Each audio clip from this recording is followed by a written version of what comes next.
वह म्यूनिसिपैलिटी की इमारत के सामने की पार्किंग में वापस लौटा। अब उसे एहसास हो रहा था कि वह मरने से बाल बाल बचा था और अब रह रहकर उसके शरीर में कपकपी दौड़ जाती थी। हत्यारा उसे भरे चौराहे पर भी गोली मार सकता था, लेकिन यह उसकी खुशकिस्मती थी कि उसने ऐसा करने का हौसला नहीं किया था। उसने कार को एक स्थान पर खड़ा किया। उसको टोकन देने की गरज से अटेंडेंट उसकी कार की तरफ बढ़ा।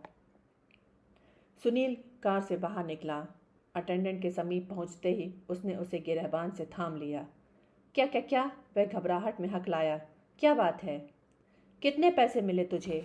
सुनील कहर भरे स्वर में बोला। कि किससे? अपने उस बाप से जिसे तूने मेरे कार में बिठाया था। वह मेरा बाप नहीं था। तो कौन था? आपका भाई था। उसने मुझे 10 रुपए दिए थे। क्यों? आपको सरप्राइज देना चाहता था। कहता था कि उसने इत्तेफाक से आपको यहाँ देख लिया था और आपको खबर तक नहीं थी कि आपका बड़ा भाई आजकल यहाँ विशालगढ़ में रह रहा था।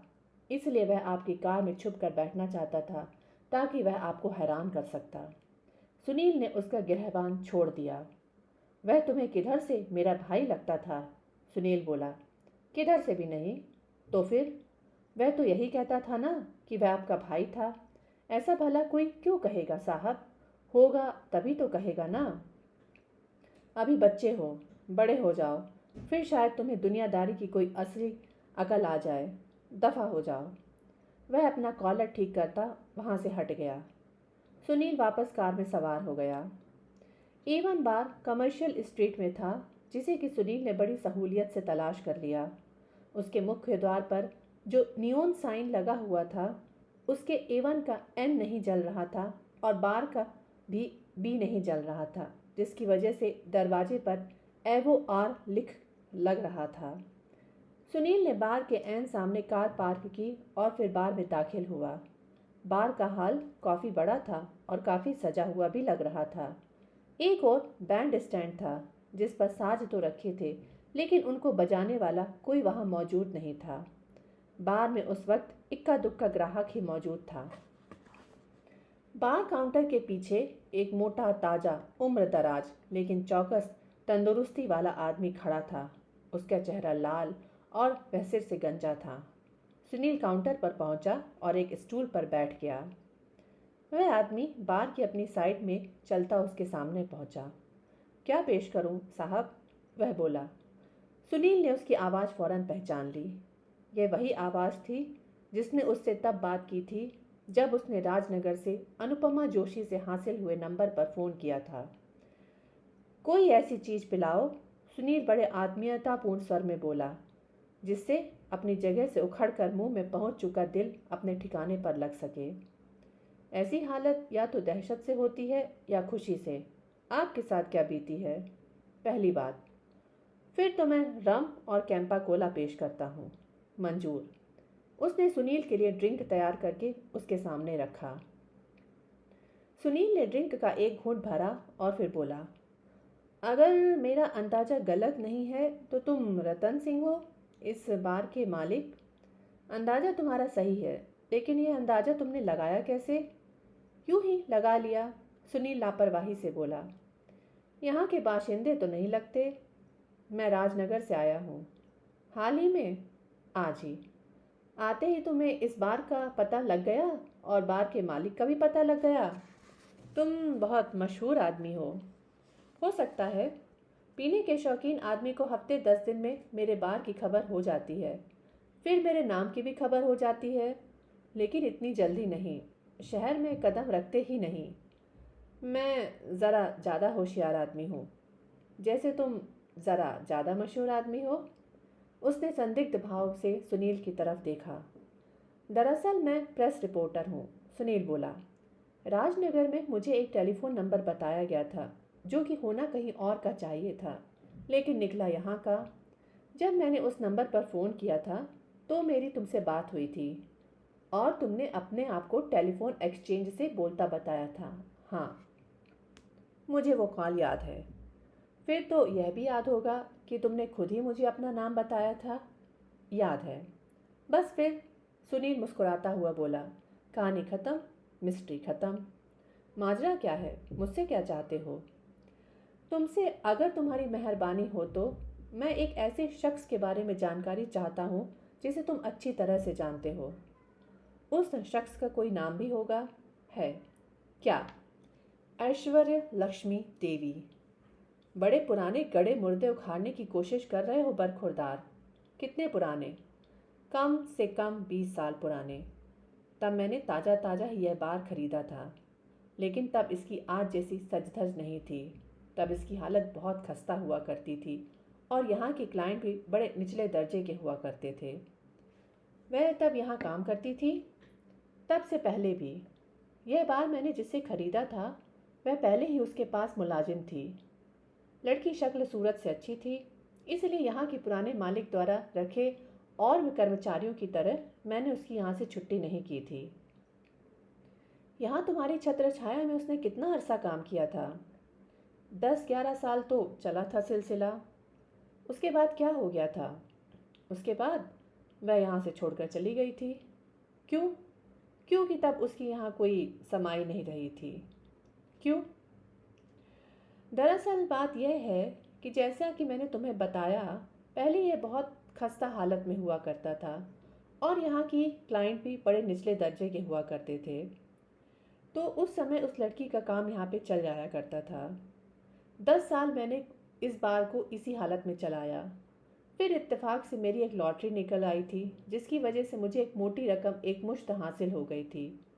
वह रकम मैंने बार का हुलिया सुधारने में खर्च कर दी थी। अपनी मौजूदा सजधज में आते ही इस बार की गिनती नगर के गिने चुने बढ़िया बारों में होने लगी थी और यहाँ इस तरह की लड़कियों के बिजनेस का स्कोप घट गया था। तब ऐसे लोग यहाँ बड़े अटपटे लगने लगे थे। फिर ऐसे लोग खुद ही धीरे धीरे यहाँ से किनारा करते चले गए थे। यूं जाने वाले लोगों में एक लड़की वो भी थी जिसके बारे में तुम पूछताछ कर रहे हो। यह 10 साल पहले की बात है तकरीबन। ऐश्वर्या लक्ष्मी देवी के किसी बच्चे की वाकफियत है तुम्हें? है। उसकी अनुपमा नाम की एक बच्ची थी। अनुपमा हर रोज दोपहर बाद स्कूल से घर आते ही अपने घर के सामने मौजूद डाक खाने से अपनी माँ को फ़ोन किया करती थी। क्यों? क्योंकि माँ को बेटी की फिक्र रहती थी और बेटी को माँ की। बेटी तो नन्ही थी, इसलिए माँ को फिक्र थी। बेटी को क्या फिक्र थी माँ की? यह कि वह यहाँ काम पर पहुंची भी थी या नहीं। मतलब? ऐश्वर्या लक्ष्मी देवी पीने की शौकीन थी।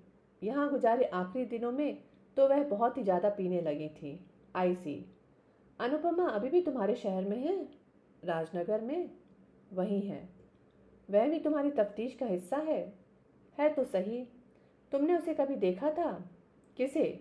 ऐश्वर्या लक्ष्मी की बेटी को, अनुपमा को? हाँ, कई बार देखा था।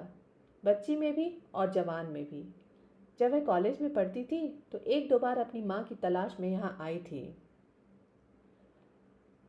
अरे भाई, खूबसूरत तो वो थी ही, लेकिन उसमें कुछ ऐसी बात थी कि लोग उसकी तरफ अपने आप खिंचे चले जाते थे। लड़की का पिता कौन था? करमचंद जोशी था उसके पिता का नाम। कभी वह भी इसी बार में इलेक्ट्रिक गिटार बजाया करता था और देसी विलायती फिल्मी गाने गाकर लोगों का मनोरंजन किया करता था। अब तो मैंने बरसों से उसकी सूरत तक नहीं देखी। ऐश्वर्या लक्ष्मी देवी के अंतिम संस्कार पर उसके पहुंचने की मुझे बड़ी उम्मीद थी, लेकिन वह नहीं पहुंचा था। शायद उसे खबर ही नहीं लगी थी कि उसकी बीवी मर गई थी। मरी कब? कोई 8 एक महीने हो गए होंगे। कैसे मर गई थी? क्या हुआ था उसे? लोग तो कहते थे कि उसे निमोनिया हो गया था, लेकिन मेरे ख्याल से तो वह पी पी कर ही मरी थी। तुम्हें उसकी मौत की खबर कैसे लगी थी? जिस आदमी के साथ वह इन दिनों रह रही थी वह मेरे पास आया था। उसी ने मुझे उसकी मौत की खबर सुनाई थी और कहा था कि उसके दाह संस्कार के लिए उसके पास पैसे नहीं थे। उसके दाह संस्कार का सारा खर्चा मैंने उठाया था। काफ़ी लोग जमा हुए थे उसके दाह संस्कार पर? कोई भी नहीं था। अर्थी उठाने के लिए 4 आदमी मुहैया करने मुहाल थे। मेरे और उसके हालिया यार के अलावा वहाँ मुश्किल से 3 या 4 लोग ही थे। बुरी मौत मरी बेचारी। हाँ, उसकी चिता को आग देने के लिए उसका कोई सगे वाला तक वहाँ मौजूद नहीं था। मैंने ही उसकी चिता को आग दी थी। अगर करमचंद जोशी आ जाता तो कितना अच्छा होता। 25 साल का साथ था उस औरत का और जोशी का। बीच में कभी उनकी अनबन हो जाती थी, तो कभी मियाँ घर छोड़कर चला जाता था, तो कभी बीवी। लेकिन बाद में वे फिर एक हो जाते थे। लेकिन फिर पिछले 7-8 साल में उनमें मिलाप नहीं हो सका था। तब उनकी अनबन कुछ ज़्यादा ही बढ़ गई थी। अच्छा। और बेटी की तरफ उसकी तवज्जो नहीं देता था? नहीं। ऐसा क्यों? एक वजह थी। क्या? मैं तुम्हें बड़ी सीक्रेट बात बता रहा हूँ। रतन सिंह तनिक आगे झुककर बोला। क्या? तुम्हारा गिलास खाली है, दूसरा ड्रिंक तैयार करूँ? यह तुमने सीक्रेट बात बताई है? नहीं, यह तो मैंने वैसे ही पूछा था। अभी नहीं, बाद में। तुम मुझे सीक्रेट बात बताओ। यह बात हर किसी को मालूम नहीं। मुझे भी इसलिए मालूम है क्योंकि एक बार करमचंद जोशी नशे में मेरे सामने बक दिया था। क्या? वह कहता था कि अनुपमा उसकी बेटी नहीं थी। ओह, ये बात है। अच्छा। तो फिर भी पाला पोसा उसको जोशी नहीं था ना? माँ को तो अपनी बदकारियों से ही फुर्सत नहीं थी। वह अपनी बेटी की तरफ तवज्जो दे क्या देती, लेकिन जोशी उसका बड़ा ख्याल रखता था। वह उसके सलीके के कपड़े देकर देता था, सलीके से रहना सिखाता था और अपने सीमित साधनों के बावजूद उसकी हर सुख सुविधा का ख्याल रखता था। लेकिन वह उसका बाप नहीं था। तो फिर कौन था अनुपमा का बाप? क्या पता कौन था? तुम्हें जोशी की बात पर विश्वास था कि वह उसका पिता नहीं था? मुझे नहीं था। मुझे वह हमेशा झूठ बोलता लगता था। ओह, अच्छा। अब कहाँ पाया जाता है वो? पता नहीं। विशालगढ़ में तो नहीं है। होता तो अपनी बीवी की मौत पर तो जरूर आया होता। सुनील एक क्षण ठिठका और फिर बोला। अब वह ड्रिंक हो जाए। अभी लो। एक अपने लिए भी, मेरी तरफ से। मैं ड्रिंक नहीं करता। क्या?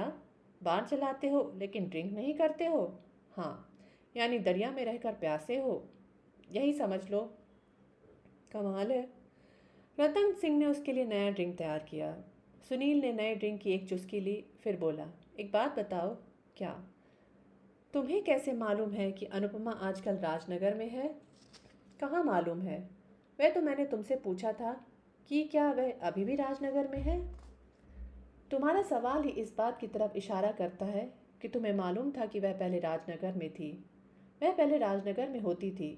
यही तुम्हें कैसे मालूम है? इसकी भी एक कहानी है। वह भी सुना दो, मेहरबानी होगी। सुनाता हूँ। बड़ी अजीब कहानी है, दर्दनाक भी। मैं सुन रहा हूँ।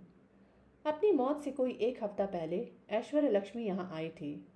उस रोज़ भी यही वक्त था और यहाँ का आज जैसा ही माहौल था जबकि उसने यहाँ कदम रखा था। बेचारी बड़ी खस्ता हालत में थी, उजड़ी हुई और बीमार लग रही थी।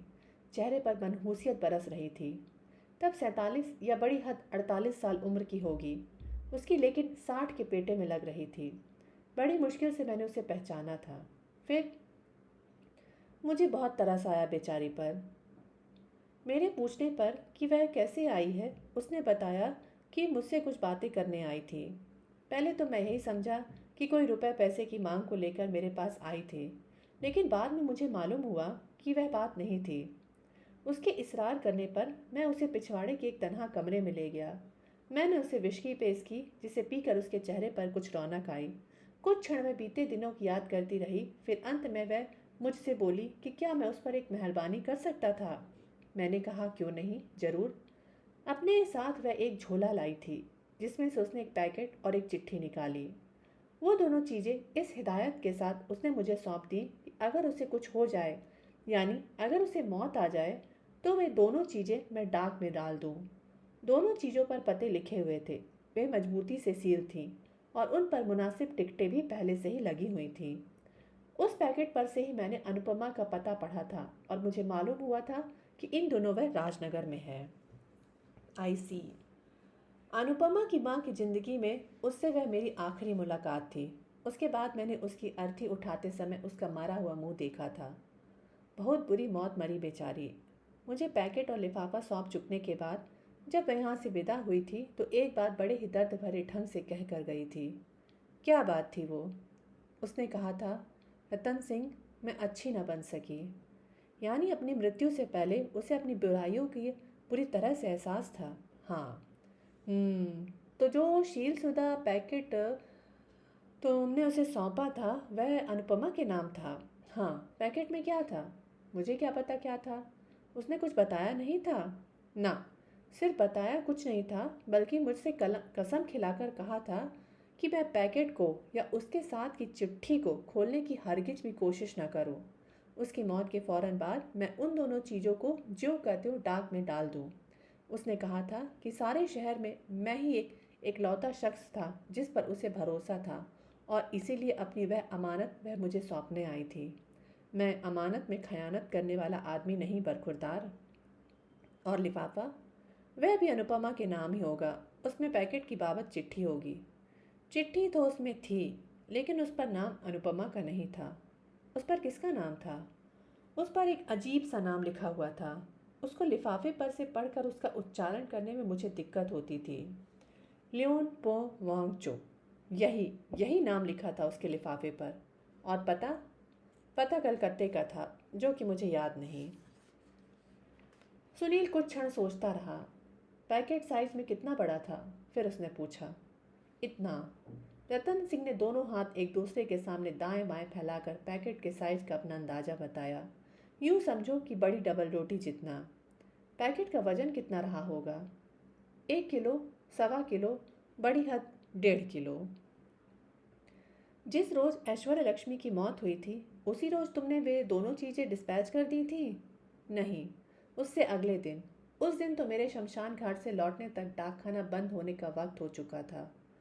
दोनों चीजें रजिस्टर्ड भेजी गई थी? हाँ, उन पर पहले से ही रजिस्टर्ड लिखा हुआ था और मुनासिब टिकटें लगी हुई थीं। फिर तो तुम्हें डाकखाने से रजिस्ट्री की रसीदें मिली होंगी? मिली थी, लेकिन इतने महीनों बाद अभी तक भी वे बेमानी रसीदें मैं संभालते थोड़े ही बैठा हूँ। कुछ रोज मैंने उन्हें अपने बटुए में रखा था, फिर उन्हें फाड़ कर फेंक दिया था। आखिर ऐश्वर्य लक्ष्मी के भूत ने मुझसे सबूत मांगने थोड़े ही आना था कि वे दोनों चीज़ें मैंने वाकई पोस्ट कर दी थी या नहीं। तुम ठीक कह रहे हो। तुम कहते हो कि अनुपमा अभी भी राजनगर में ही है? हाँ। क्या करती है वहाँ?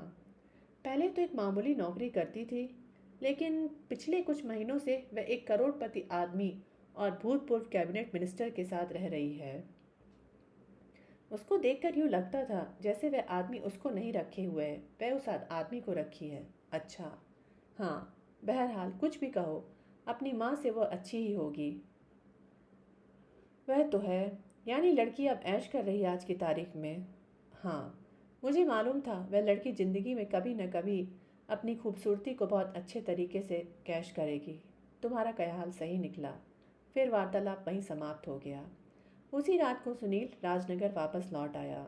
अपनी हत्या का एक प्रयत्न हो चुकने के बाद विशालगढ़ में 1 मिनट भी फालतू ठहरना उसे अपने लिए खतरनाक जो लग रहा था। अगले दिन सुनील जब सोकर उठा तो उसने पाया कि दोपहर होने को आ रही थी। वह झटपट नित्य कर्म से निवृत्त हुआ। फिर उसने ब्लास्ट के ऑफिस में फ़ोन किया। तुरंत उसे रेणु की आवाज़ सुनाई दी। मैं सुनील बोल रहा हूँ, उसने बताया। बोलो ना, रेणु मीठे स्वर में बोली। तुम तो बोलते ही नहीं हो। मेरे पीछे मेरी कोई कॉल तो नहीं आई थी? एक क्या, कई आई थी। हर कोई मिस्टर चक्रवर्ती से बात करने के लिए मरा जा रहा था। बड़े आदमियों के साथ ऐसा ही होता है, सुनील शान से बोला। तुम बड़े आदमी कब से हो गए? कब से क्या, मैं तो शुरू से ही बड़ा आदमी हूँ। सिर्फ कद में। कद में क्यों, रुतबे में भी। मुंह धोकर देखो। अभी नहा कर हटा हूँ। नहाते वक्त मुंह अपने आप धुल जाता है। वह हंसी। अब बताओ, किस किस का फ़ोन आया था? इंस्पेक्टर बलदेव राज का आया था, 2 बार। एक कोई जगदीश नरूला तुम्हें पूछ रहा था। मतलब कि फ़ोन तो यही थे, बाकी सब तो तुम्हारी फ़ैन क्लब के फ़ोन थे। मेरी फ़ैन क्लब? हाँ। यह क्या चीज़ हुई? जैसे तुम जानते नहीं हो। मैं नहीं जानता। अरे, मैं उन कम हसीनाओं की बात कर रही हूँ जो तुम्हारी शक्ल देखते ही बिल्लियों की तरह पंजे झाड़ कर तुम्हारे पीछे पड़ जाती हैं। ओह, ऐसी कौन बोली थी? ऐसी कई बहनजियाँ, कई माताजियाँ बोली थी। मिसाल के तौर पर एक कोई शोभा देशमुख भी थी जो रो रो कर तुम्हारे नाम की फरियाद कर रही थी। एक कोई मिसेज सहजपाल बोली थी। ये मिसेज सहजपाल उसी भूतपूर्व मंत्री जी की बीवी हुई ना, जिसके आजकल तुम पीछे पड़े हुए हो। हाँ, आगे बढ़ो। आगे कैसे बढ़ूँ? आगे बढ़ूंगी तो स्विच बोर्ड से टकरा नहीं जाऊंगी। अरे ये बताओ, और किसका फ़ोन आया था? और फ़ोन आया था मिश्री देवी का। किसका? बाय गॉड सोनू, उस लड़की की आवाज़ ऐसी थी जैसे मिश्री घुली हुई हो। किसकी? मिस अनुपमा जोशी की। अभी तुमने उसकी शक्ल नहीं देखी। वह भी आवाज़ जैसी ही शानदार है, उससे कहीं ज़्यादा। देखोगी तो शर्म से आत्महत्या कर लोगी। मेरी जूती करती आत्महत्या। मेरी जान इतनी सस्ती नहीं है।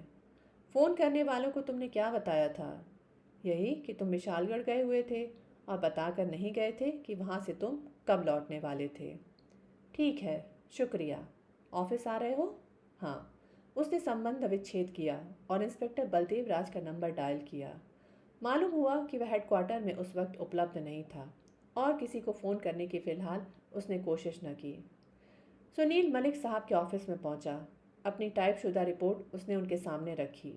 मलिक साहब ने रिपोर्ट पढ़ी तो उनके चेहरे पर रौनक आ गई। गुड, वे संतुष्टिपूर्ण स्वर में बोले। गुड, ये तुमने बहुत दिलचस्प बात खोद कर निकाली है। तो ये अनुपमा जोशी और वह भूटानी लड़का दोनों भाई बहन थे, और दोनों तकरीबन एक ही वक्त में मंत्री जी के संपर्क में आए थे। यह बात बेमतलब बेवजह नहीं हो सकती, और वह वजह मालूम हुए बिना बात में रौनक नहीं आएगी। उसके बिना यह स्टोरी मुकम्मल नहीं होगी। सुनील खामोश रहा। मालूम करो, मलिक साहब ने हुक्म दंदनाया। Yes sir. वहाँ तुम्हारे कत्ल की कोशिश की कहानी भी दिलचस्पी से खाली नहीं। कौन तुम्हारी जान के पीछे पड़ा हो सकता था? मालूम नहीं। उस घटना के बाद तुम्हें फौरन वह शहर छोड़ देना चाहिए था। फिर मेरी A1 बार के मालिक रतन सिंह से बात न हो पाती, तो फिर लोकल पुलिस की प्रोटेक्शन हासिल करते। फिर मेरी नीयत का ढिंढोरा पिट जाता। मेरे साथ पुलिस देखकर कोई मेरे से बात करने को तैयार नहीं होता। फिर उस घटना की रिपोर्ट तो पुलिस को तुम्हें देनी ही चाहिए थी। कोई फ़ायदा नहीं होता साहब, उल्टे उस चक्कर में मुझे वहाँ अटकना पड़ सकता था। यह भी ठीक है। वह एक क्षण ठिठके, फिर बोले, तुम्हारी प्रोग्रेस संतोषजनक है, लेकिन इस मामले को किसी अनजान तक पहुंचाओ। मैं पूरी कोशिश कर रहा हूँ। गुड। सुनील पुलिस हेडक्वार्टर पहुंचा। मालूम हुआ इंस्पेक्टर बलदेव राज कुछ ही क्षण पहले वहां से निकलकर खाना खाने की नीयत से कहीं गए थे। सुनील उल्टे पांव इमारत से बाहर निकल गया। सड़क से पार एक रेस्टोरेंट था। उसने उसके पास जाकर भीतर झांका। बलदेव राज एक कोने की मेज पर अकेला बैठा था। सुनील रेस्टोरेंट में दाखिल हुआ। खाना मैं भी खाऊंगा, वह बलदेव राज के सामने एक कुर्सी पर बैठता बोला।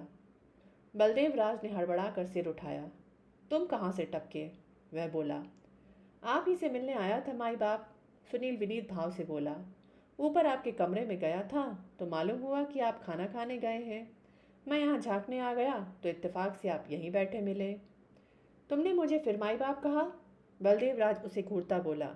मैं तुम्हें पहले भी कह चुका हूँ कि एक ही आदमी माई और बाप दोनों नहीं हो सकता। हो सकता है, सुनील ने जिद की। बंधु और सखा भी हो सकता है। वो कहते नहीं है कि तुम ही हो माता, पिता तुम ही हो बंधु, सखा तुम ही हो। वह तो भगवान के लिए कहते हैं। भगवान के लिए इसलिए कहते हैं क्योंकि वह जरा ज़्यादा बड़ा आदमी है। मैं बड़ा आदमी नहीं, मैं तुम्हें पहले भी बता चुका हूँ। आप तो बाल की खाल निकाल रहे हैं माई सर। क्या खाओगे? वही जो आप खाएंगे। बलदेव राज ने एक वेटर को बुलाकर फिर से ऑर्डर दिया। दोपहर से पहले मैंने आपको फ़ोन किया था, सुनील बोला। आप अपने कमरे में नहीं थे। कल मैंने तुम्हें 2 बार फ़ोन किया था, बलदेव राज बोला। मुझे मालूम हुआ था। वजह? पहले तो तुम बताओ, विशालगढ़ क्या करने गए थे और वहाँ से क्या तीर मार कर आए हो? तीर तो कोई खास मार कर नहीं आया, अलबत्ता वहाँ गोली खाने से जरूर बाल बाल बचा। क्या हुआ था? सुनील ने बताया। देखा? बात सुनकर बलदेव राज बोला।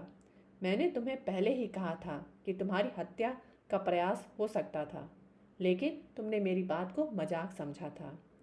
मजाक तो नहीं समझा था, लेकिन मेरी हत्या का प्रयत्न विशालगढ़ में भी हो सकता था, इस बात का मुझे अंदेशा नहीं था। ऊपर से तुमने वहाँ पुलिस में रिपोर्ट नहीं लिखवाई। क्या फ़ायदा होता? बहुत फ़ायदा होता। लोकल पुलिस को ऐसे गुंडे बदमाशों की जानकारी होती है जो इस किस्म के जुर्म कर सकते हैं। तुम उसका हुलिया पुलिस को बताते तो वह पकड़ा जा सकता था। मैंने सिर्फ कार के रियर व्यू मिरर में उसकी औनी पौनी सूरत देखी थी। मैं उसका हुलिया ठीक से बयान नहीं कर सकता था। फिर भी वह पकड़ा जा सकता था। अगर पकड़ा जाता तो उसे कुबुलवाया जा सकता था कि उसने किसके कहने पर तुम्हारे कत्ल की कोशिश की थी। जो नाम वह किराए का हत्यारा बताता वही नीना सहजपाल और वांगचुंग की हत्या के लिए भी जिम्मेदार होता। आपके ख्याल से मेरे कत्ल की कोशिश के पीछे भी उसी आदमी का हाथ है जिसने पहली दफा हत्याएं की थी या कराई थी? सरासर अंधे को भी दिखाई देता। लेकिन मेरी हत्या किस लिए? तुम जरूर कोई ऐसी बात जान चुके हो जो हत्यारे के लिए असुविधाजनक साबित हो सकती है, और वह बात तुम पुलिस से छुपा रहे हो। मैं पुलिस से कुछ नहीं छुपा रहा जनाब। मेरी नियत आपसे कुछ छुपाने की होती तो मैं यहाँ आता क्यों? अपनी विशालगढ़ यात्रा में तो कोई तीर मारकर आए होगे। कोई तीर मारकर नहीं आया, सिवाय इसके कि वहाँ मेरी जान जाने लगी थी, और सिवाय इसके कि वहाँ कभी अनुपमा जोशी की कोई माँ भी हुआ करती थी। ऐश्वर्य लक्ष्मी देवी, बलदेव राज बोला। अभी 7-8 महीने पहले विशालगढ़ में उसकी मौत हुई थी। आप यह बात चेक कर चुके हैं? हाँ। फिर तो आपको अनुपमा के पिता का नाम भी मालूम होगा। वह नाम मालूम है जो वहाँ के जन्म के पंजीकरण रिकॉर्ड में लिखा है, केसी जोशी। लेकिन इस बात की कोई गारंटी नहीं कि असल में वही अनुपमा का पिता था। आपने बाप को तलाश करने की कोशिश की? बहुत कोशिश की, लेकिन कामयाबी हासिल नहीं हो पाई। और क्या मालूम हुआ आपको? कुछ नहीं। यानी आपको यह मालूम नहीं है कि ऐश्वर्या लक्ष्मी देवी नाम की उस औरत ने एक और बच्चे को जन्म दिया था? उसी पिता से? नहीं, किसी और से, किसी भूटानी पिता से। भूटानी? आप कहीं तुम यह बेपर की तो नहीं उड़ाने वाले हो कि लियोन पो वांगचुंग भी ऐश्वर्य लक्ष्मी का बेटा था? मैं यही कहने वाला था। आप चाहें तो विशालगढ़ से इस बात की तस्दीक कर सकते हैं। बलदेव राज का चेहरा एकाएक बेहद गंभीर हो गया। तभी वेटर खाना ले आया। वह खाना सर्व करके चला गया, लेकिन बलदेव राज ने उसकी तरफ हाथ न बढ़ाया।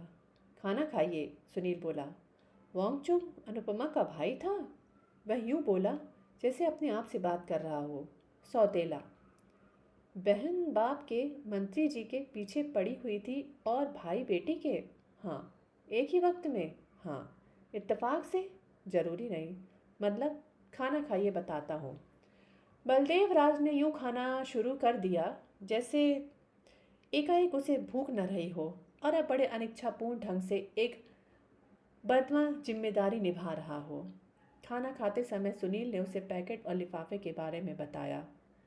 तो तुम ये कहना चाहते हो, बलदेव राज बोला, कि वह पैकेट अनुपमा को और वह लिफाफा वांगचुंग को हासिल होने के बाद ही उन दोनों की तवज्जो मंत्री जी की तरफ हुई थी?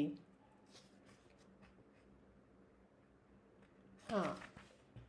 वांगचुंग कलकत्ते से यहाँ आया था और आनन फानन बेटी को अपने पर आशिक करवाने में कामयाब हो गया था। फिर बेटी से हुई रिश्तेदारी को उसने बाप तक पहुँचने की सीढ़ी के तौर पर इस्तेमाल किया। अनुपमा, जो यहाँ एक स्टॉक ब्रोकर क्या मामूली नौकरी करती थी, वह पैकेट हासिल होते ही मंत्री जी के सिर पर नाचने लगी।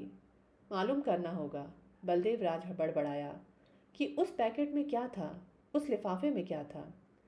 लिफाफे में क्या था यह तो वांगचुंग की मौत के बाद अब शायद न मालूम हो सके, लेकिन पैकेट में क्या था यह अनुपमा से मालूम किया जा सकता है। तुम करोगे? कोशिश तो करूँगा, लेकिन मैं जानता हूँ कि मैं कामयाब नहीं हो सकूँगा। क्यों? लड़की मुझसे बात तक करने से इनकार कर सकती है। मेरा उस पर कोई जोर नहीं, कोई जवाब नहीं, लेकिन पुलिस का उस पर जोर भी हो सकता है और वह उस पर दबाव भी डाल सकती है। विशालगढ़ जाने के पीछे तुम्हारा असल मकसद क्या था? असल मकसद अनुपमा की बैकग्राउंड टटोलना ही था। लड़की के एक दो झूठ तो मैंने पकड़े थे, लेकिन वैसे निर्दोष झूठे थे जो अपनी बैकग्राउंड को इज्जतदार साबित करने के लिए कोई भी बोल सकता था। उसने अपने माँ बाप को बड़े इज्जतदार मध्यम वर्गीय परिवार का अंग बताया, लेकिन वे वैसे न निकले। ऐसे झूठ लोग अक्सर बोलते हैं, वे अपने पिता को सिविल इंजीनियर बताती थी, जिसकी मौत के बाद उसकी माँ को उसी दफ्तर में क्लर्क की नौकरी करनी पड़ी थी जिसमें पिता काम करता था। मैंने वहाँ पूछताछ की तो मुझे मालूम हुआ कि उसकी माँ तो एक बार में मामूली होस्टेस थी, और जिसे वह सिविल इंजीनियर बताती थी वह ड्राफ्ट्समैन था, और उसका पिता भी नहीं था। उसका पिता का भाई था। बाप कौन था?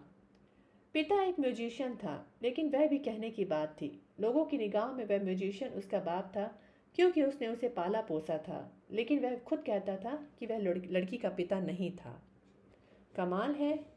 यानी लड़की अपना बाप कोई बताती है, रिकॉर्ड में उसका बाप कोई और लिखा था। उसके पालने वाला दुनिया की निगाह में उसका पिता कोई और था। अभी कोई चौथा शख्स बाकी है जो सच में उसका पिता है। बिल्कुल। कौन होगा? पता नहीं। हाँ, लेकिन वह दुनियादारी बन चुकी बेटी को बताकर मरी है। सब कुछ उसकी माँ ने उसको सब कुछ बताया है, उसके बाद ही वह इस दुनिया से विदा हुई है। इस लड़की के पीछे तो मुझे खुद ही पड़ना होगा। आप उससे मिलने जाएंगे? हाँ। कब? सोचता हूँ अभी चला जाऊँ। मुझे भी साथ ले चलिए। तुम्हें किस लिए? एक तो इसलिए हो सकता है मैं आपके किसी काम आ जाऊँ। आखिर मैं लड़की के बारे में भरपूर रिसर्च करके विशालगढ़ से लौटा हूँ। और दूसरे इसलिए कि यह बात मलिक साहब को बहुत पसंद आएगी कि मेरी दरख्वास्त पर आप मुझे अपने साथ लेकर गए थे। दूसरी वजह ज़्यादा अच्छी है। चलो। शुक्रिया। सुनील हर्षित स्वर में बोला। शुक्रिया माई बाप। बलदेव राज ने कहर भरी निगाह से उसकी तरफ देखा। I mean thank you sir. Inspector Baldev Raj के साथ जाने के लिए सुनील को अपनी मोटरसाइकिल पुलिस हेडक्वार्टर पर ही छोड़नी पड़ी थी। वह बलदेव राज के साथ एक जीप पर सवार था जिसे कि बलदेव राज खुद चला रहा था। सुनील ने एक सिगरेट सुलगा ली। जनाब, कुछ क्षण बाद वह बोला, मैंने आपको इतनी बातें बताई, क्या आपके पास मुझे कुछ बताने के लिए नहीं है? किस बारे में? बलदेव राज सड़क पर से ही निगाह हटाए बिना बोला। किसी भी बारे में। आप भी तो केस की धुआंधार तफ्तीश कर रहे हैं, कुछ तो आपके ही हाथ लगा होगा। हमने वांगचुंग को थोड़ा और चेक किया था। क्या नतीजा निकला? मालूम हुआ था कि यहाँ आने से पहले वह कलकत्ते में एक ऑर्डिनेंस फैक्ट्री में काम करता था। और जानते हो वहाँ उसका काम क्या था? क्या था? वह फैक्ट्री के उस सेक्शन का फोरमैन था जिसमें हथगोले बनते थे। इसका मतलब समझते हो तुम? समझा। इसका मतलब यह हुआ कि वह गोला बारूद की वाकफियत रखता था। वह किसी भी चीज़ को बारूद से उड़ा देने का इंतज़ाम कर सकता था। जैसे कोई ब्रीफ केस। हाँ, जैसे कोई ब्रीफ केस। लेकिन हुजूर, बंदा परवर, इसका मतलब क्या हुआ? उसे मंत्री जी की बेटी को, जो कि उसकी प्रेमिका भी थी, बारूद से उड़ा देने से क्या हासिल था? मेरे ख्याल से तो कुछ भी नहीं। अगर जिंदा रहती तो शायद उससे शादी भी कर लेती। तब वह एक करोड़पति बीवी का पति होता। लेकिन उसके मर जाने से उसे क्या मिला? उसके पास हत्या का साधन था, मौका था, लेकिन उद्देश्य नहीं था जनाब। शायद उसकी सौतेली बहन ने उसे ऐसा करने के लिए उकसाया हो। वह किस लिए? सुनो, मेरी थ्योरी यह है कि इस सारे बखेड़े की बैकग्राउंड में कोई दौलत का चक्कर है जो कि सहजपाल फैमिली में बेशुमार है। उस परिवार में हर कोई अलग अलग रूप से करोड़पति है, और सामूहिक रूप से तो वे सब अरबपति हैं। इन सौतेले भाई बहनों की कोई खानदानी बैकग्राउंड नहीं थी। वे तो गटर के कीड़े मालूम होते थे। वह बेगारत की जिंदगी जी रहे थे। उनकी माँ 7-8 महीने पहले मर चुकी थी। फर्ज करो, मरने से पहले जो पैकेट और लिफाफा वह अपनी औलाद को भेज कर गई थी, वह कोई ऐसा हथियार था जिससे मंत्री जी पर दबाव डाला जा सकता था। दोनों सौतेले भाई बहन मिलकर मंत्री जी पर हावी होने की योजना बनाते हैं। बहन मंत्री जी पर छा जाती है और भाई उनकी इकलौती बेटी को अपने पर आशिक कराने में कामयाब हो जाता है। लेकिन बेटी को, मतलब नीना को, किसी तरह से उस षड्यंत्र की खबर लग जाती है और वह अनुपमा को एक्सपोज करने के लिए कमर कस लेती है। अनुपमा को इस बात की खबर लगती है तो वह इस खतरे से दो चार होने के लिए अपने सौतेले भाई से, वांगचुंग से मदद मांगती है। वांगचुंग नीना को उसकी जानकारी समेत बारूद से उड़ा देता है, लेकिन इस बात से वांगचुंग का अनुपमा पर होल्ड ज़्यादा मजबूत हो जाता है, जो कि ऐसी बात है जो अनुपमा को पसंद नहीं आती। उसका लालच उसे मजबूर करता है कि वह मंत्री जी से हासिल होने वाली दौलत को किसी से शेयर न करे, इसलिए वह वांगचुंग को शूट कर देती है। लेकिन मंत्री जी की दौलत अनुपमा के हाथ कैसे लग सकती है? ब्लैकमेल से। इस सारे केस में कहीं न कहीं ब्लैकमेलिंग का एंगल तो शर्तिया है। आई सी। या फिर मंत्री जी से शादी करके।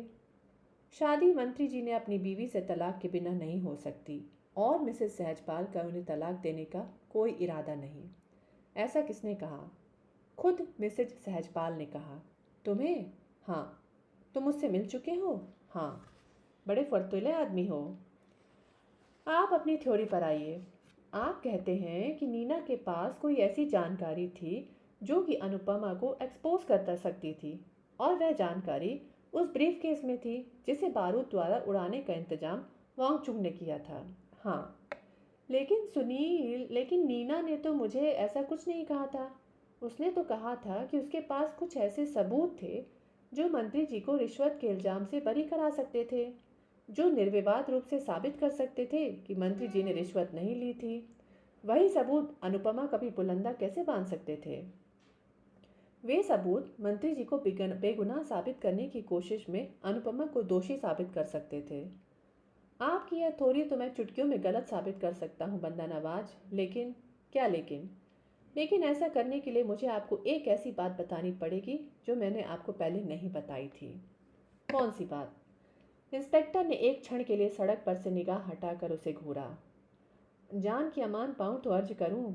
अरे अब कह भी दो। सुनील ने उसे बताया कि कैसे वांगचुंग के पास नीना वाले सारे मटेरियल के प्रतिलिपियां थीं जो कि वह सुनील को 20,000 रुपये में बेचने वाला था।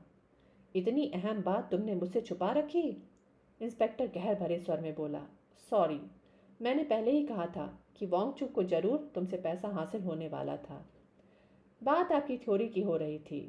आप यह सोचिए कि आपकी थ्योरी के मुताबिक जिन सबूतों को नष्ट करने के लिए वांगचुंग ने नीना के ब्रीफ केस में बारूद लगाया, उन्हीं की प्रतिलिपियां वह मुझे बेचने पर क्यों आमदा था?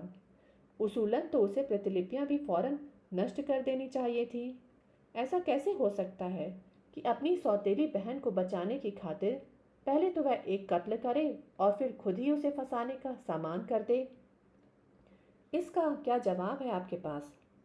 बलदेव राज ने उत्तर नहीं दिया।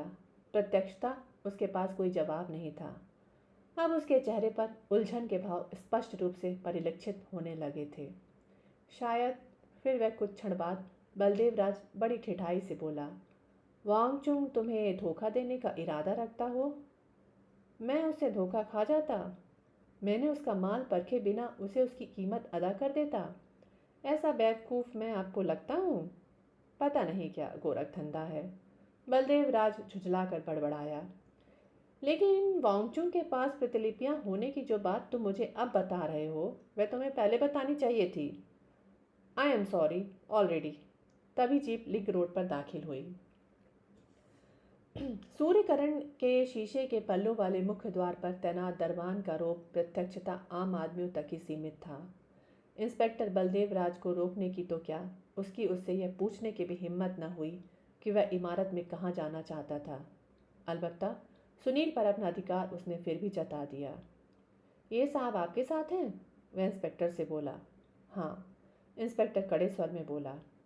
फिर ठीक है। दरबान बड़े अफसोसजनक स्वर में बोला। दोनों लॉबी में दाखिल हुए और कोने वाली लिफ्ट के सामने पहुंचे। इंस्पेक्टर ने लिफ्ट का बटन दबाया। कुछ क्षण बाद लिफ्ट का दरवाज़ा खुला।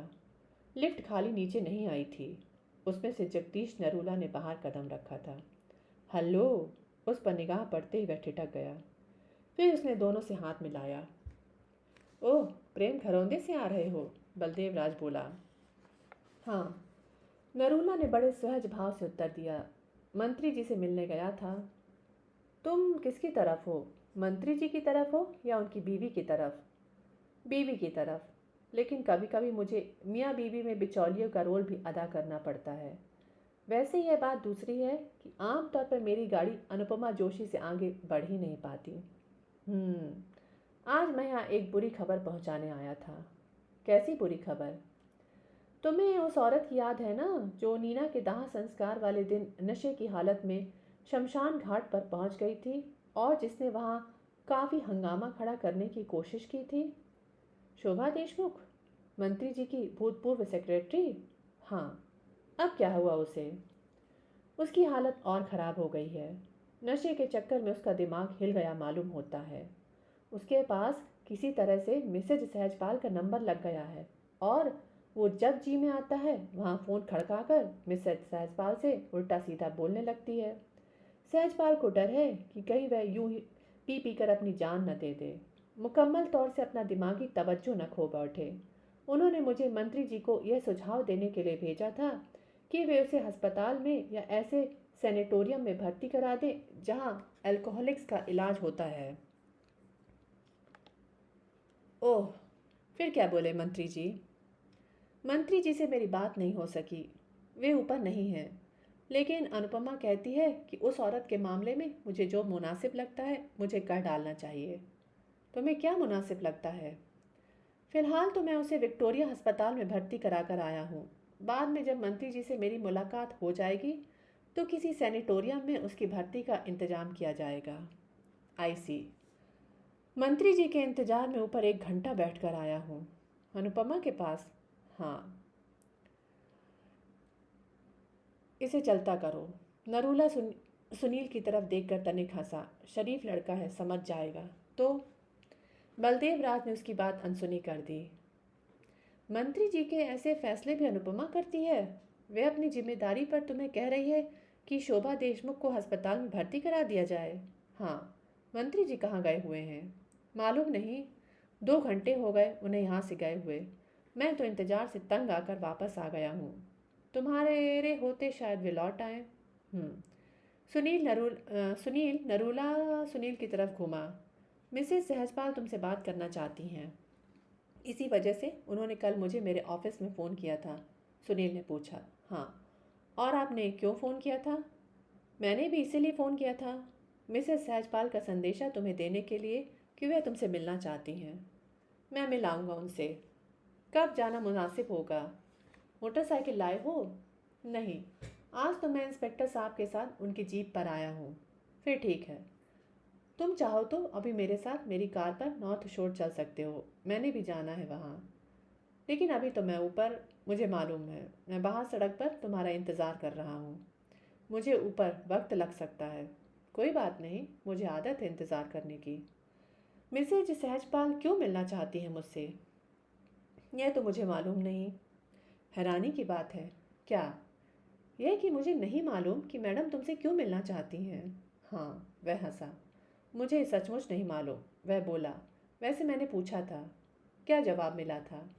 यही कि वह तुमसे कोई बहुत ही ज़रूरी बात करना चाहती थी।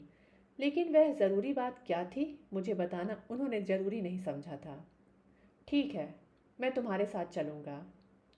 मैं बाहर अपनी कार में तुम्हारा इंतज़ार कर रहा हूँ। सुनील ने सहमति से सिर हिलाया और इंस्पेक्टर के साथ लिफ्ट में दाखिल हो गया। दरवाज़ा खुद अनुपमा ने खोला। उस वक्त वह साड़ी पहने थी और सब जगह से सलीकेदार लग रही थी। आइए, वह मुस्कुराती हुई बड़े मधुर स्वर में बोली।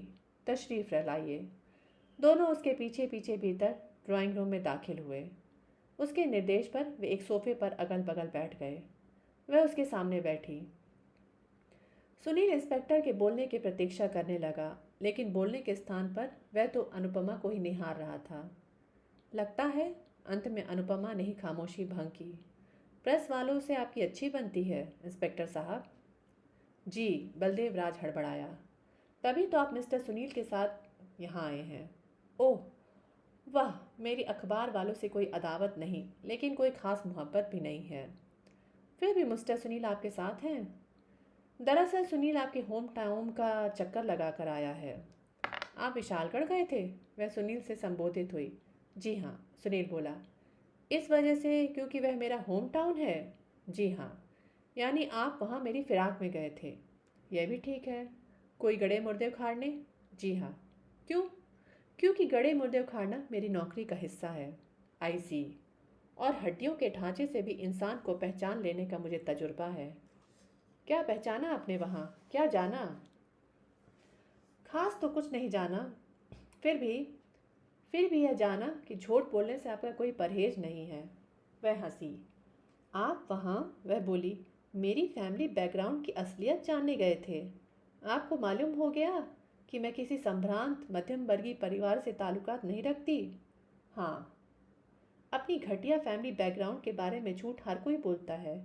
एक बार किसी काबिल बन जाने के बाद कौन यह बात कबूल करता है कि मैं किसी ऐसे घटिया बैकग्राउंड से आया हूँ? सुनील खामोश रहा। वह उम्मीद कर रहा था कि लड़की अपना झूठ पकड़े जाने की बात पर बौखलाएगी, लेकिन उसने तो उसकी रत्ती भर भी परवाह नहीं की। आप? इंस्पेक्टर बोला। अपने माँ बाप के बारे में मुझे कुछ बता सकती हैं? क्या? कुछ भी उससे मुख्तलिफ जो आप लोगों को अक्सर बताती हैं। यह कि मेरा बाप एक इंजीनियर था और मेरी माँ एक पढ़ी लिखी मेहनत कश औरत थी जिसे मेरे पिता की मौत के बाद क्लर्की करके जीवन यापन करना पड़ा था। जी हाँ, अब तो हम जानते हैं कि हकीकत नहीं है। हकीकत यह है इंस्पेक्टर साहब कि अपने माँ बाप के बारे में मैं खास कुछ जानती ही नहीं।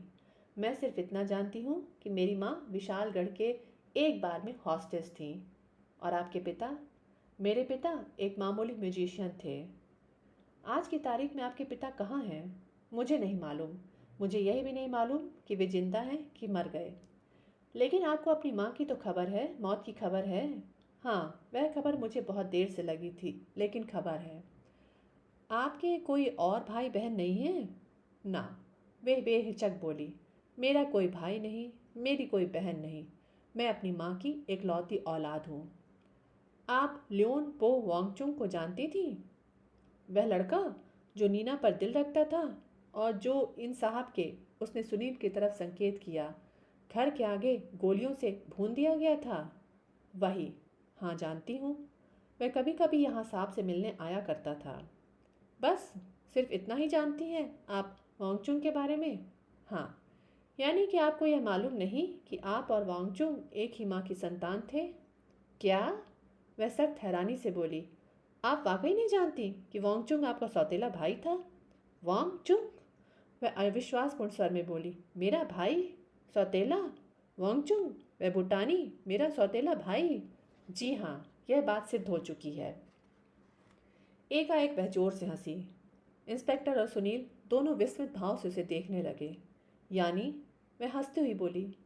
मेरी माँ का वो भूटानी बेटा है? ऐसा ही मालूम होता है। वांगचू मेरा भाई? उसकी हंसी को ब्रेक लगा। अगर मुझे ये बात पहले मालूम होती तो मैं कम से कम उसके क्रियाकलाप पर ही चली जाती। अपनी माँ ने आपके सामने कभी वांगचू का जिक्र नहीं किया? ना, कभी नहीं। यह अनोखी बात तो आज मैं आपसे सुन रही हूँ। यह हकीकत है, और यह हकीकत मिस्टर सुनील विशालगढ़ से खोद कर लाए हैं। जी हाँ। आप तो? वह सुनील की तरफ घूमी। बड़े करामाती आदमी है जनाब। तारीफ का शुक्रिया, सुनील से निभाकर बोला। आपको? इंस्पेक्टर बोला। विशालगढ़ के रतन सिंह नाम के किसी आदमी की याद है? रतन सिंह? वह बोली। हाँ, रतन सिंह की तो मुझे अच्छी तरह से याद है। उसी के बाद में तो मेरी माँ काम करती थी। जो टेलीफोन नंबर, सुनील बोला, आपने मुझे कैपिटल कंस्ट्रक्शन कंपनी का बताया था, वह वास्तव में रतन सिंह के बार का था। आप अपनी माँ को रतन सिंह के बारे में फ़ोन किया करती थी? जब आप विशालगढ़ पहुंच ही गए थे मिस्टर सुनील, तो यह जान लेना क्या बड़ी बात थी। यह तो मैं विशालगढ़ पहुंचे बिना भी जान गया था कि आपका बताया नंबर किसी कंस्ट्रक्शन का नहीं था, एक बार का था। विशालगढ़ पहुंचकर तो मैंने सिर्फ तस्दीक की थी इस बात की। आई सी। रतन सिंह मिला आपको? जी हाँ। कैसा है वो? ठीक है, आपको याद करता है। अच्छा। पूछ रहा था कि आप अभी भी राजनगर में हैं। उसे मालूम था कि आप राजनगर में हैं, इंस्पेक्टर बोला। इसलिए मालूम था क्योंकि आपकी माँ की मौत के बाद आपकी माँ द्वारा उसको सौंपा गया एक पैकेट उसने आपको डाक से भेजा था। आपकी माँ द्वारा ही उसको सौंपा गया एक लिफाफा उसने आपके सौतेले भाई वांगचुंग को उसके कलकत्ते के पते पर भेजा था। आपको विशालगढ़ से डाक द्वारा आया कोई पैकेट मिला था? वह हिचकिचाई। ऐसा कोई पैकेट आपके पास आया था? इंस्पेक्टर जिद भरे स्वर में बोला। आया था। वह बोली, क्या मैं जान सकता हूँ कि उस पैकेट में क्या था? गीता। जी? उस पैकेट में मेरी माँ ने मुझे गीता भेजी थी। वह वितृष्णापूर्ण स्वर में बोली। अपनी मौत से पहले गीता भेजी थी मेरी माँ ने मुझे, ताकि मैं उससे प्रेरणा लेकर एक अच्छी लड़की बन सकूं। मेरी एक नंबर की बदकार माँ मुझे एक अच्छी लड़की बनाना चाहती थी और समझती थी कि वह काम मुझे सिर्फ गीता की एक प्रति डाक से भेज देने से हो सकता था। इंस्पेक्टर और सुनील की निगाहें मिली। पैकेट में गीता थी? यह उन दोनों के लिए ही भारी एंटी क्लाइमेक्स की बात थी। वह गीता अभी है आपके पास? सुनील ने पूछा। सवाल ही पैदा नहीं होता, वह बोली। मैंने तो पैकेट खोलते ही उसे पैकिंग समेत कूड़े के ढेर में फेंक दिया था। आपको गीता के साथ ऐसा बर्ताव नहीं करना चाहिए था। अच्छा? वह व्यंग्यपूर्ण स्वर में बोली। तो मुझे मुझे नहीं मालूम था कि उस पैकेट में और कुछ नहीं था? इंस्पेक्टर ने बोला। नहीं, सिवाय एक चिट्ठी के। चिट्ठी में क्या लिखा था? वही जो अपेक्षित था, उपदेश, सबक, इस बात का गिला कि वह एक अच्छी माँ नहीं बन सकी थी, लेकिन वह मुझे एक अच्छी बेटी बना देखना चाहती थी, और मेरी माँ की निगाह में यह काम मुझे गीता भेज देने से बखूबी हो सकता था। कितनी समझदार, कितनी जिम्मेदार थी मेरी माँ। वह आपकी माँ की आपके नाम आखिरी चिट्ठी थी? क्या उसमें भी वांगचुंग का जिक्र था? नहीं था। कैसी अजीब बात है। क्या अजीब बात है? यह है कि आप वांगचुंग की असलियत से कतई वाकिफ नहीं थी, लेकिन फिर भी ऐन उन्हीं दिनों सहजपाल परिवार से उसका संपर्क बना, जबकि आपका भी ऐसा संपर्क बना। इत्तेफाक की बात है, वह दार्शनिकतापूर्ण स्वर में बोली। शायद वांगचुंग को मालूम हो कि आप उसकी बहन थी। मुझे उम्मीद नहीं। आखिर यह बात मालूम तो उसे माँ से ही होनी थी। माँ ने अगर यह बात उसे बताई होती तो मुझे भी जरूर बताई होती। सच पूछिए तो मुझे तो अभी भी यह विश्वास नहीं आ रहा कि वांगचुंग मेरा सौतेला भाई था। भाई तो वह आपका था, सुनील दृढ़ स्वर में बोला। इस बारे में तो दो राय हो ही नहीं सकती। आप दोनों के पिता अलग अलग थे, लेकिन आप दोनों ही ऐश्वर्य लक्ष्मी देवी नामक स्त्री के संतान थे। आप लोग मुझसे कुछ और पूछना चाहते हैं? वह एकाएक बदले स्वर में बोली। इंस्पेक्टर ने सुनील की तरफ बोला और फिर इनकार में सिर हिलाया। तो फिर नमस्ते कही जाए, वह उठती हुई बोली। सुनील खामोश रहा। फिर वह पिटा समूह लेकर इंस्पेक्टर के साथ वहां से विदा हो गया। जगदीश नरूला की कार सड़क पर दौड़ रही थी। नरूला बड़ी दक्षता से कार चला रहा था। उसकी बगल में बैठा सुनील बड़ी गंभीरता से सिगरेट के कश लगा रहा था। कार के नगर की भीड़ भाड़ से बाहर निकल आने तक नरूला एक शब्द भी न बोला। कुछ तरक्की की बरखुरदार, एकाएक नरूला बोला। किस बारे में? सुनील हड़बड़ाया। किसी भी बारे में। आखिर विशालगढ़ तुम झक मारने तो गए नहीं थे? हाँ, सुनील ने स्वीकार किया। झक मारने तो नहीं गया था। वहाँ से और कुछ नहीं, तुम्हें यह तो मालूम हो ही गया होगा कि अनुपमा और लियोन पो वांगचुंग एक ही माँ के संतान थे। आपको यह बात कैसे मालूम हुई? सुनील हैरानी से बोला। हाँ, मैं जासूस हूँ भाई, क्या भूल गए? यह बात अगर आप ही ने मुझे पहले बता दी होती तो मेरा विशालगढ़ का चक्कर बच जाता। सिर्फ यही बात या और भी सब कुछ? क्या मतलब? मैं तो और भी बहुत कुछ जानता हूँ जो अभी तुम्हें मालूम नहीं। मसलन? उत्तर देने के स्थान पर नरूला ने कार की रफ्तार घटा दी। फिर उसने कार को एक तरफ रोका। उसने अपनी जेब से एक लंबा लिफाफा निकाला और उसे सुनील की गोद में डाल दिया। यह क्या है? सुनील बोला। खुद ही देख लो, इसमें क्या है? यह मेरी इन्वेस्टिगेशन का निचोड़ है, वह बोला। यह एक मेमो है जो मैंने मिसेस सहजपाल के लिए तैयार किया था। मैडम चाहती हैं कि मैं तुम्हें भी पढ़वा दूं। मैडम चाहती हैं? हाँ, क्यों? मुझे नहीं मालूम। ये वे खुद ही तुम्हें बताएंगी। सुनील ने लिफाफा खोला। भीतर सिंगल स्पेस पर टाइप हुई 3 फुल स्केप शीट थी।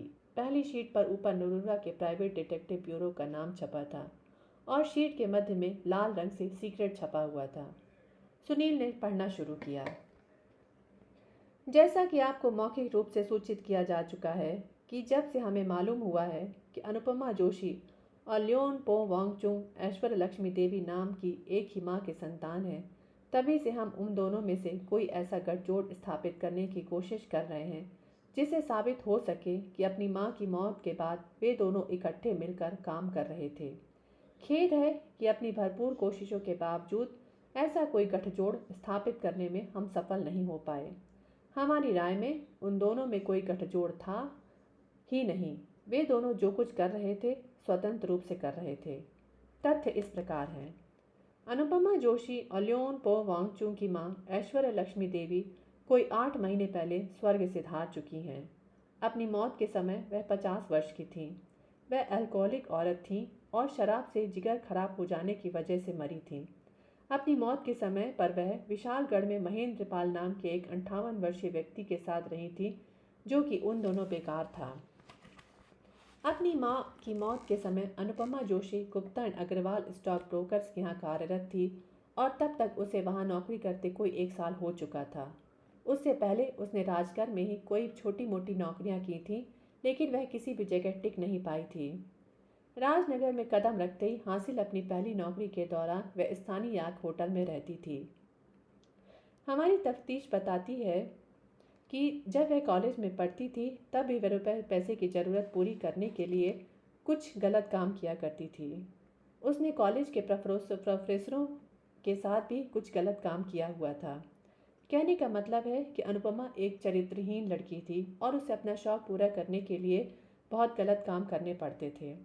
अपनी मां की मौत के 5 दिन बाद अनुपमा ने Gupta and Agarwal stock brokers के पार्टनर से जेपी अग्रवाल को राय दी थी कि ओमेगा का संगम में विलय करवाने के संदर्भ में वह तत्कालीन वित्त राज्य मंत्री जी चंद्रमोहन सैजपाल से संपर्क स्थापित करे और उन्हें संसद में इस विलय के हक में स्पीच देने के लिए कहे।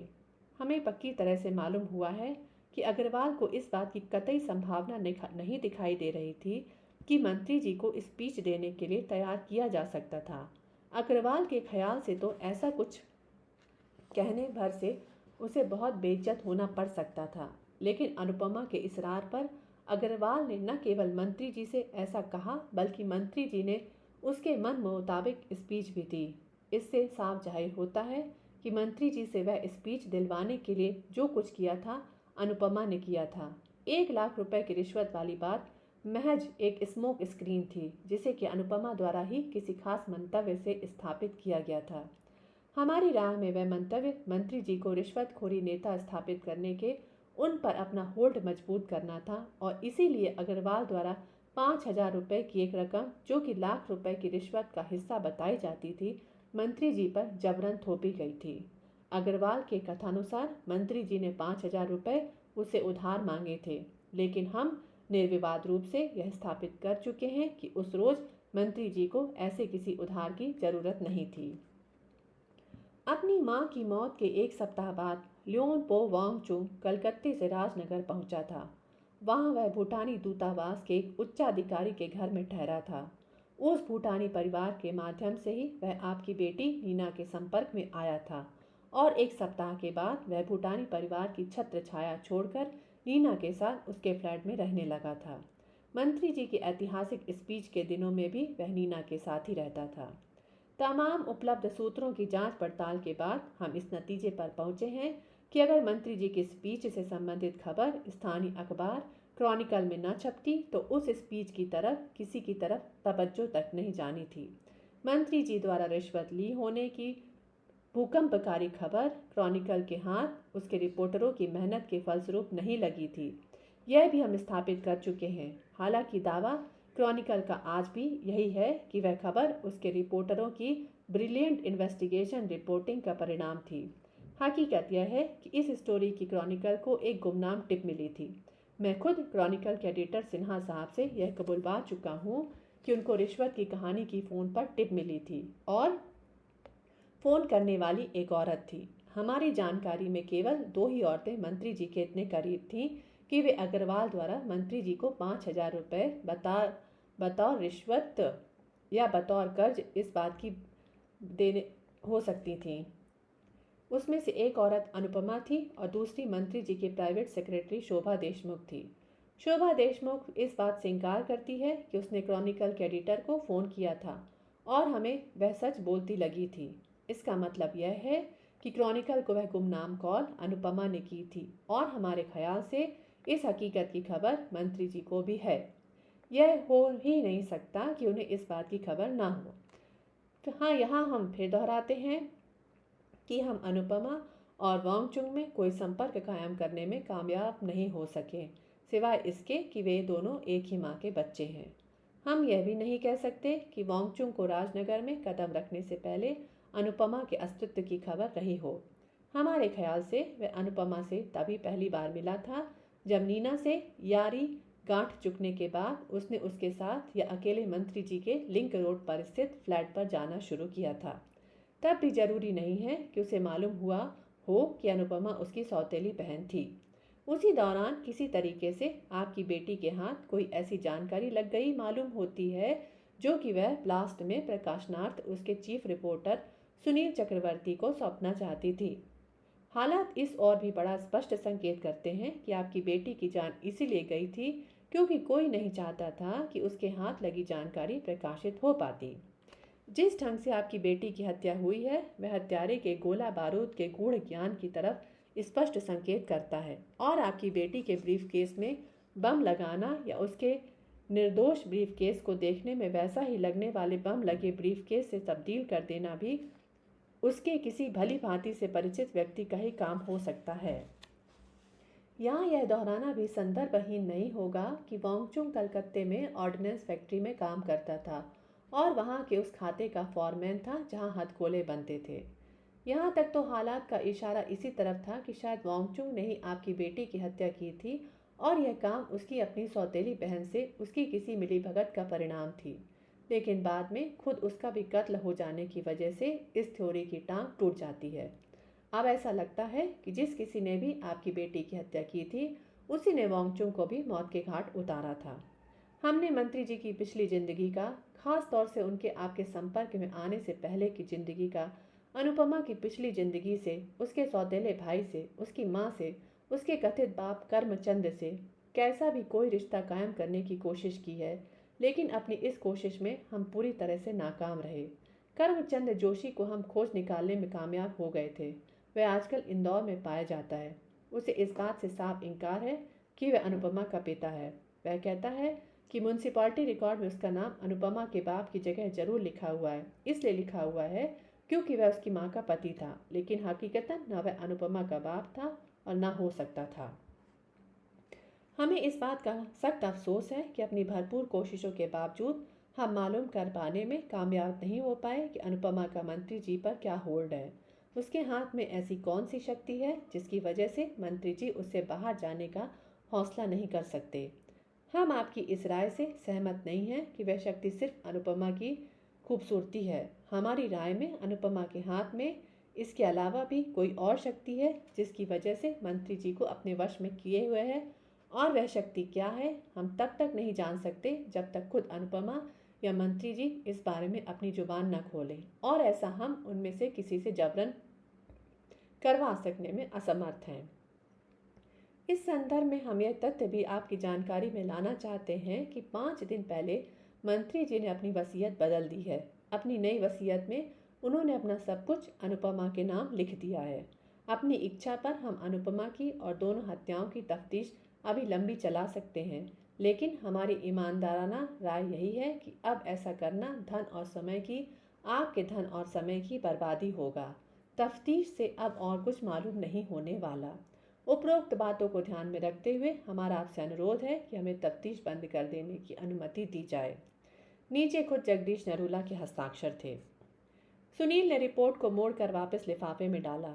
उसने लिफाफा नरूला को लौटाना चाहा तो वह बोला, अपने ही पास रखो, यह कॉपी तुम्हारे लिए है। अच्छा? सुनील लिफाफा अपने कोट की भीतरी जेब में रखता हुआ बोला, यह कॉपी थी? मुझे तो ओरिजिनल लग रही थी। मेरे ऑफिस में इलेक्ट्रॉनिक टाइपराइटर इस्तेमाल होता है, वह गर्व से बोला। तभी तो इस रिपोर्ट से तुम्हें कोई नई बात मालूम हुई है? नई भी और हैरान कर देने वाली भी। कौन सी? यही कि वह लड़की एक कैरेक्टरलेस लड़की थी। ओह अच्छा। सारे रहस्य की कुंजी एक है, और वह यह कि आखिर अनुपमा का मंत्री जी पर क्या होल्ड है। आज की तारीख में यह बात अनुपमा जानती है या मंत्री जी, और मैं उन दोनों में से किसी की भी जबरन जुबान नहीं खुलवा सकता। आपके ख्याल से बात क्या हो सकती है? पता नहीं, लेकिन बात जो भी है बहुत खतरनाक है, और जो खाना खराब मंत्री जी के करियर का हो चुका है, उससे कहीं ज़्यादा खाना खराब अपनी ज़िंदगी का हो जाने का उन्हें अंदेशा होगा। देखो, कितनी दुश्वारियों को पहले ही झेल चुके हैं। वह उंगलियों पर गिनती गिनने लगा।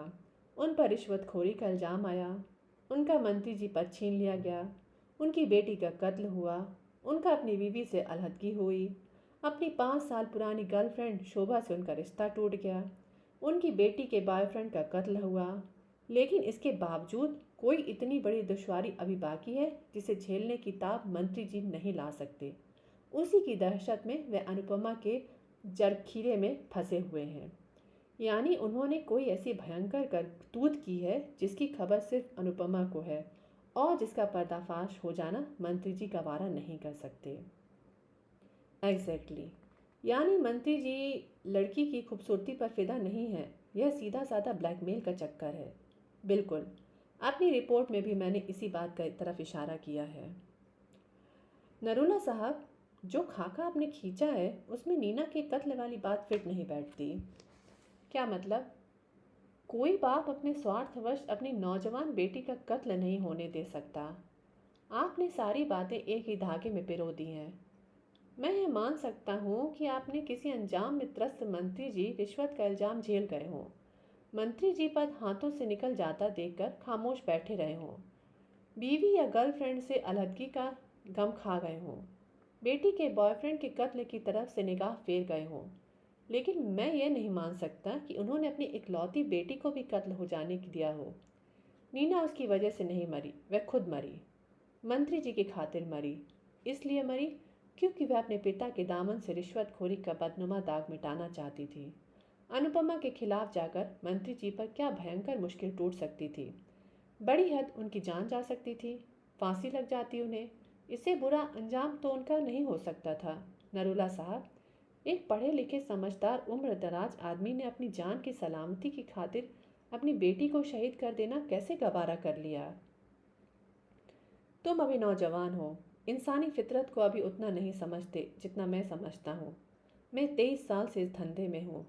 बदकारी और खुदगर्जी की जो मिसालें मैंने अपनी आंखों से देखी हैं, तुम उनकी कल्पना भी नहीं कर सकते।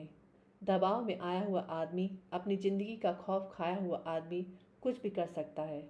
तुम कहते हो बाप बेटी के अंजाम से आंखें नहीं मीचे रह सकता। मैं कहता हूँ अपने अंजाम से बचने के लिए बाप अपने हाथों से अपनी बेटी की जान ले सकता है। कुछ लोगों को अपनी जान बहुत प्यारी होती है बरखुरदार।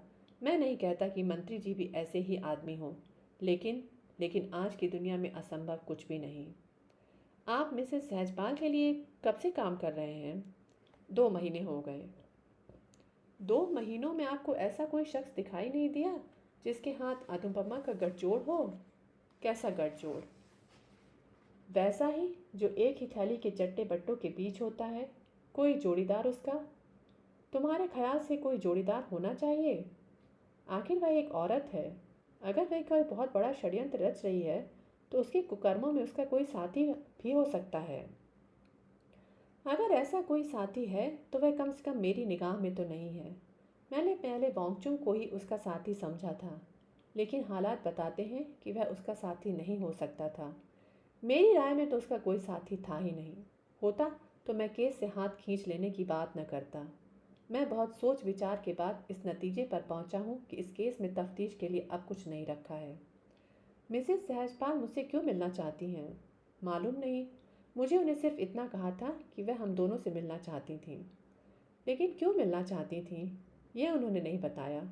ना, हो सकता है उन्हें कोई नई बात सूझी हो या कोई नई जानकारी उनके हाथ में आ गई हो। कोई इशारा तक नहीं दिया उन्होंने। एक इशारा दिया था। क्या? यह कि बात कुछ ऐसी थी कि जानकर एक अखबार नवीस होने के नाते तुम्हारी तबीयत फड़क जाएगी और उनके लिए मेरी सभाओं की ज़रूरत भी अभी बनी रहेगी। फिर तो ज़रूर कोई पुलिंदा बांध देने वाली बात होगी। क्या? गाड़ी बढ़ाओ प्यारे लाल, मैं सस्पेंस से मरा जा रहा हूँ।